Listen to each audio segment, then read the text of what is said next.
This is the house that we're about to draw. We're going to draw it freehand in ink, which means no eraser. Now, that means I can't rough in big shapes and change them slightly and erase the marks at the end that I don't want. I need to learn to observe the parts of my reference that will let me place things accurately first go. It's a fantastically important skill to learn. Even if you are drawing with pencil, you might like to try and draw this in the same way I'm drawing it with ink, only in pencil. And that just means we don't use our eraser. What we're going to do is avoid long cartoon-like lines. Long, continuous outlining lines that all look the same at the end. We're going to use other marks as well. But if you think the overall effect looks a little more complicated than what you normally draw, remember, we do it bit by bit, dot by dot, dash by dash.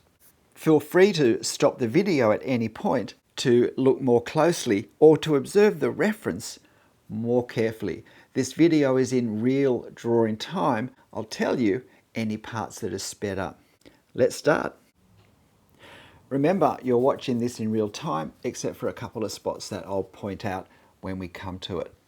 And I'm using a 0.02 millimeter Unipin fine liner. We're not roughing out a box shape because it's very hard to get that accurate enough that all the parts fit in, all the details will fit in and keep their right proportions. We've also got different edges here. We've got the edges of these two hedged plants flanking the doorway. So I'm not using a line for them. Notice I'm just putting a dotted line just to hold the space of where I think they're going to be. I've started with the door. I started with the upper left corner of the door. You'll notice I didn't draw the whole line across for the veranda because I don't know how far it's going to be. One of the things I've done here is I've put tape around where the outside of the photo is. Now I do that so that when I hatch around the edges, it creates a nice neat edge. But a great advantage for beginners also is that it lets us judge how far to take things if they go close to the outer edge, because we're seeking to draw this actual size, the same size as our reference, which for beginners I believe is the easiest way to draw something. We're trying to eyeball widths and heights and draw them the same way. Now, if you missed the way I drew the tops of those columns, that little decorative work, it's worth a rewind to see because it's drawing by negative space. I'm not so much drawing the outline of the shape as I'm drawing the shadows around them. But having established the width of the doorway and roughly positioned at least the corners of the hedges, I'm now moving across to the left first and positioning the window we can see behind and then the window to the left of that left hedge. One thing to remember is that the width of our pen line, even a 0.02, is a lot thicker than the edge of the object that we're drawing a line for in our reference, which means we have to work at drawing things slightly thinner than we feel we should if we want the total width to be the same as in our reference. So I hope that makes sense to you. Otherwise, bit by bit, we'll be getting wider and wider because the edges have no width at all in our photo, but our pen line does have a width. So having gone across for a bit, I go down and I use the bottom of the doorway, the front doorway, to give me a horizontal line, although I notice there's a step leading up to that as well. But now I keep going across and you see I'm seeing the width and I'm using what I've drawn as a way of helping to measure how far across to go. But you can see why careful observation is so important. And while you are watching this at actual time, you need to remember that my observation skills have been developed and heightened, sharpened for this way of drawing. And so I've learned to look at exactly what I need to see, first go quickly. So you may not be able to observe carefully enough quite as fast as I can. But particularly what I'm doing is I'm going across horizontally looking at widths between different vertical elements, whether they're a window or a column or the edge of a building or another column or veranda post rather than column in this case. So I'm not going to get overly involved with, if you like, detail or surface textures in this video. I want to keep it fairly simple, but I just put a bit of dark in for the windows. I've actually removed the fly screens for these windows. I've drawn how they are behind those fly screens that tend to bounce light off, and so we can't see through them. So I'm now going the other way to the right, and I'm doing the same thing. I'm trying to eyeball the distance between the door and the window and then relate the width of the hedge to it. And the hedges aren't exactly the same width, which is another little detail to notice. And you can see that as I progress the veranda further to the left or to the right, I can extend that bottom roof line, the beam that carries the bullnose veranda away from the wall. Doing the same thing. I'm not putting lines in for the weatherboards. I could have, but as I said, I didn't put any marks for the corrugations on the roof either. I've got videos where I do that for, well, dozens and dozens of houses, if you're interested. But I decided that in this case I would keep it fairly straightforward because I wanted to keep it in real time.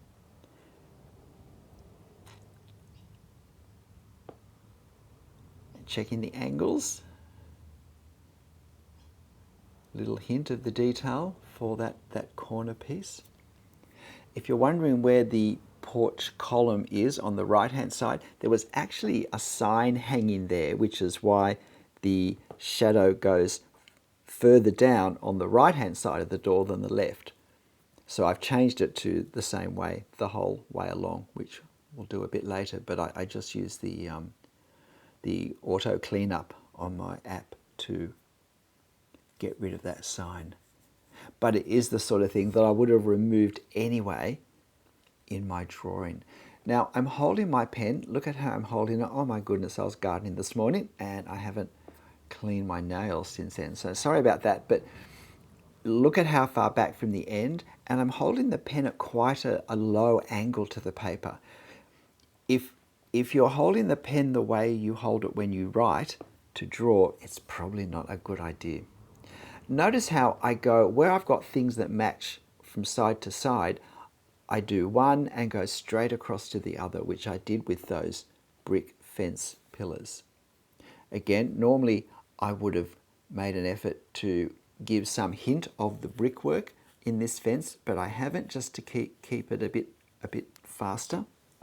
But I've got plenty of videos where, dozens, if not hundreds of videos where I do the effect of brickwork. And I have a couple of videos where that is actually the subject.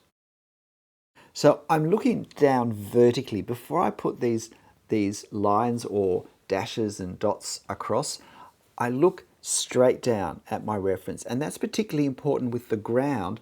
I don't try and look along the ground because that's misleading. Since I'm using a photo, I just try and go straight down the two-dimensional drop from one line or mark in the photo to the next one below. And then I just drop that same number of millimeters on my photo. Now, if I discover that something, on my drawing rather, if I discover something's not quite accurate when I'm drawing, I realize I've got something not quite positioned well that I drew earlier.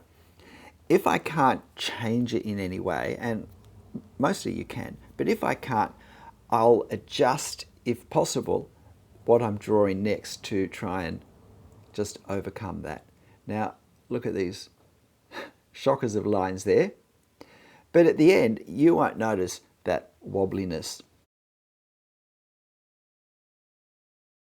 While I don't think there are many drawing skills to practice apart from actually doing a drawing over and over again, being able to draw a nice smooth movement holding the pen still so we get a straight line is one that I think is worth practicing on its own. In fact, I'd recommend that we practice it on our own without bothering with the drawing, because that way we can really concentrate on that skill. And I think the key thing is to keep the line happening quickly, to move our arm evenly but relatively fast. See how I'm just dropping the angle of that because it wasn't quite straight. So that's what I mean when there's often a way to correct or at least minimize the impact of something not quite right. Now that line wasn't quite right either, but I don't think it's such a problem. The one thing about this drawing that I'm not overly happy with is the pitched roof. Notice I'm aligning where the corners are of the little straight bit along the top, and it's also possible here just to eyeball down from the top of the photo down. See, I'm just showing you what I'm doing. When I touch my pen on my photo or draw a line, I wouldn't normally do that, but I'm just showing where I'm looking and what I'm doing at, because remember, this is real time. So we're 15 minutes in. This is where my drawing was at, 15 minutes into drawing it.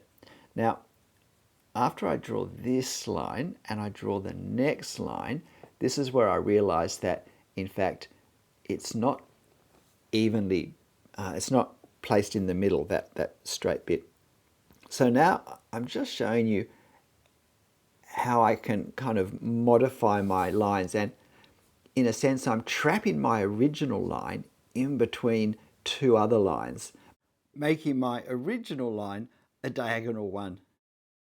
But it does have the effect of creating a darker line, which isn't really what I wanted in this case, but I just wanted to show you what I do. And notice I align the chimney both vertically and horizontally with what I've already drawn, first in the reference and now in my drawing. And I find chimneys, it's really easy to draw them too large, especially the width.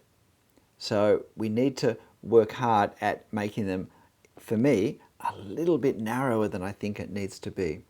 So we've established quite a lot at the moment, and you can see me just pausing, working out what I'll do next. So I'm not going to overdraw these hedges. I'm not going to actually change my original outline much at all. But I'm going to put some light hatching on the fronts because they are a darker color, and we can use hatching to represent different colors, not just shade and shadow, and a few little dots for the little shadowed areas where we're seeing through very small gaps in the leaves. Again, I have a whole playlist on drawing trees, and some of those videos on that playlist are just to do with hedges and shrubs and the sorts of plants that we have in a garden setting. A few of the videos are drawing garden plants. That's the actual topic. So just making it a little bit darker towards the ground, which reflects the values. Values is just a word for lights and darks. Oh, this is where I've sped it up now, but this little trick with the paper is great for getting a nice straight line. I have to remember that the top of the hedges comes into this, so I mustn't hatch through the hedge. I've done that sort of thing before. It's very annoying. But you're watching this hatching bit at 4 times my normal drawing speed, so I didn't actually do it that quickly. So now we're back to normal speed, and I'm working out, well, we've got this gate at the front, this ironwork gate. So this is where we don't necessarily draw it exactly the same because that just may not be possible. And I often end up drawing any pattern in and ironwork by drawing in the shadows behind, but they're not particularly dark here, so I decided just to keep it some positive spacing. And now I realize that there's another shadow here from the top of the hedge on the left hand side, so I need to put that in. You see, I'm thinking, what am I doing? What am I doing? The time we don't actually put ink on the paper is still a very important part of our drawing process. If we haven't seen the things we need to see to draw what we want to draw accurately, then we're just guessing. And one of the biggest problems with how our drawings look is we've guessed too much. We think we've seen enough, but we haven't. If you haven't watched my videos on observation for drawing, they're 4 of my earliest videos. So if you scroll, you'll probably never find them. They're 1,400 videos ago. But if you just type into the search for my channel, observation for drawing, you should find those 4 videos. I think it's just number 1, 2, 3, 4. Because how we observe to draw is different to how we need to observe for everyday life for most of us, which means we haven't actually developed those observation skills for drawing that we need. So just giving a hint of the pathway there between the gate. And now I'm about to, this is now hatching for a little setback on the house. And I'm about to jump into 4 times drawing speed again because I'm about to do all of the foliage around the house. You might notice that I do simplify things. There is a block of apartments in shadow on the left-hand side. I just put a big shrub there that looks like it's just over the fence or over the shed on the other side of the fence. Remember, we are not slaves to our photo. If we want to draw our photo exactly, well, we can, but I always like to improve. And now we take the tape off. How's it going? Are you going to have a go? There is a link to this reference photo in the video description if you want to have a go without watching my drawing happen at the same time. And please hit that like button for me. G'day, I'm Stephen Travers. Hope you found this interesting. As I said, I haven't done all of the completion details I normally would do. I wanted to let the house really stand out as the house. But of course, you can finish this with more detail if you'd like. Why not have a go? But in the end, whatever you draw, make sure you have fun. I'll see you next time. Bye.